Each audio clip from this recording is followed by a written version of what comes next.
Again, good afternoon, good Friday afternoon at that.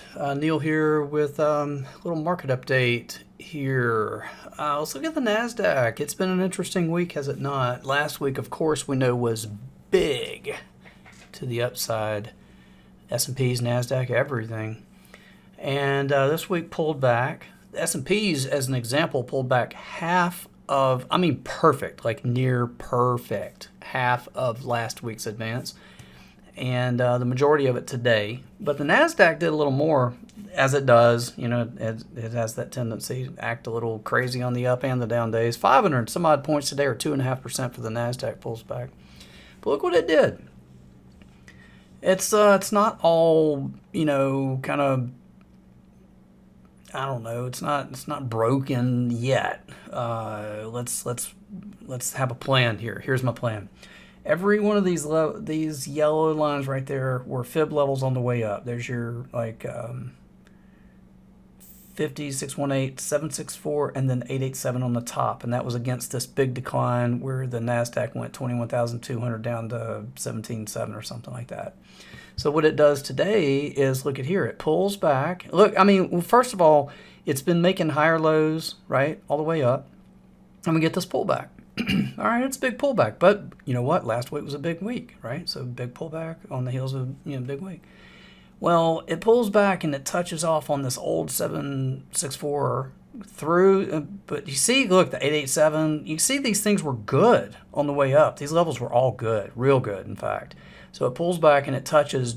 Like within, I don't know, 2 ticks or something, as in perfect. This old fib right there at like 400. So I'll say this about that. Okay, you got on the way up, we got averages stacked 10 above 20 above 50, prices above it all. We get the pullbacks and we say, okay, I want to pull back. You want to pull back into the averages, not to exceed the 50. So on a closing basis, look at how these were a little scary. They came back in on the 50, right? So we came back. So early part of the week, next week, early part of the week, there's really nothing on the calendar. We get into Wednesday and you get NVIDIA. So what we can, I don't know, I'm thinking what we can get here is maybe it does come and pull through a little, kind of follow through a little bit.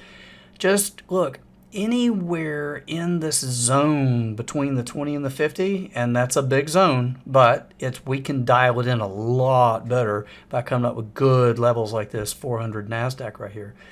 So anywhere in here is okay to bounce, absent one thing, and that's a closing price action, closing at the end of the day, closing price action below the 50. Apart from that, then what we look for is the next one, a little follow through, to be a wick low and firm finish the next day, breach the top and trigger this thing back to the upside. So yeah, it looks rough today, down 500 and a quarter or 2.5%. It was a big down day, no question, but it pulls back into key levels. That's the thing. And look, what you just simply cannot do and have any continued sort of hopium or faith in this would be, look, you don't come back below last week's low. You just don't come back below last Monday's low. That would be ugly. I'd have a hard time trying to keep up with this if it did that. Absent that, look, it's into key levels. The very next day, tomorrow, Monday could be a little follow through with a wick bottom firm close.